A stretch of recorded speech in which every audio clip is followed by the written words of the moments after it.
ABC News, 17th of September 2023, China's crackdown on Chinese criminals is intended to alleviate the symptoms of the scam epidemic in Australia. China's Ministry of Public Security revealed the most recent raids in a campaign to target international scam enterprises earlier this month.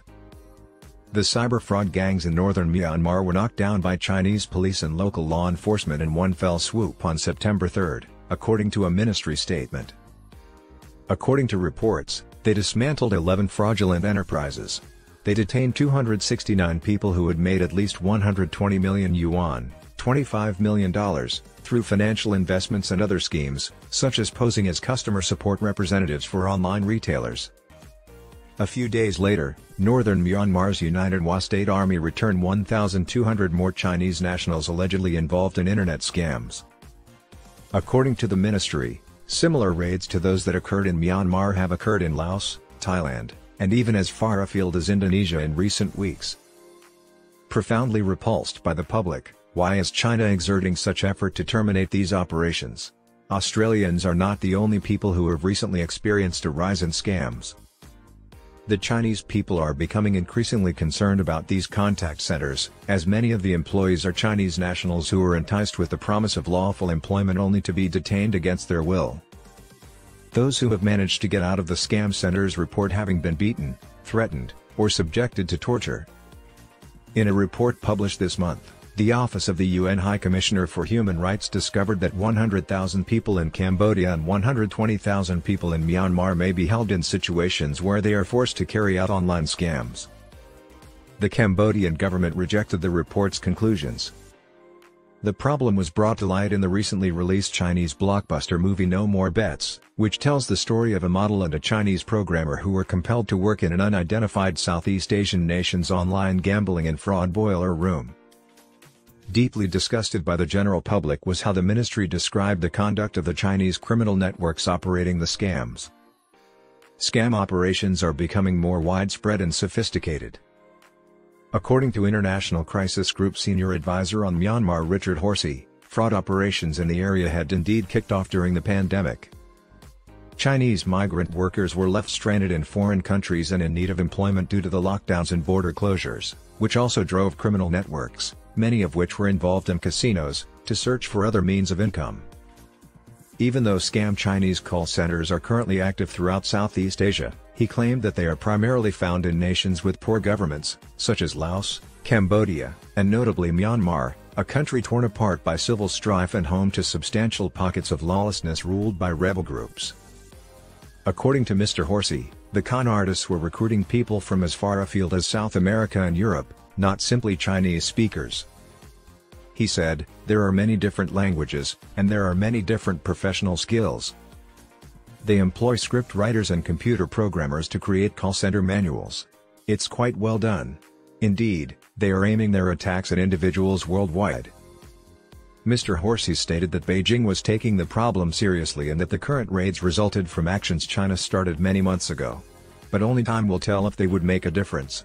Determining the true significance of these arrests is difficult, he remarked. Are the necessary individuals being reached to end this, or is this proceeding similarly to the drug raids throughout the region, making excellent headlines, looking good, and demonstrating that people are acting, but never really interfering with the main operation? Thus, while we're starting to see some arrests, these activities haven't yet experienced a significant disruption. China scams, an escalating issue in Australia. According to the Australian Competition and Consumer Commission's ACCC, Targeting Scams report, Australians lost more than $3.1 billion to scams in 2022, an 80% rise from 2021. Since then, the issue has only gotten worse. The Australian government founded the National Anti-Scam Centre, NASC, in July to pool knowledge and resources to dissuade con artists, increase consumer awareness, and connect victims of scams with support. To make Australia a more difficult target for fraudsters, the NASC is now developing the technology required to enable high-frequency data exchange with various agencies, law enforcement, and the commercial sector, according to an ACCC spokeswoman. According to the spokesperson, the NASC will also form fusion cell task groups that combine the knowledge of the public and private sectors to address specific issues. The first task force now focuses on improving the fight against investment scams.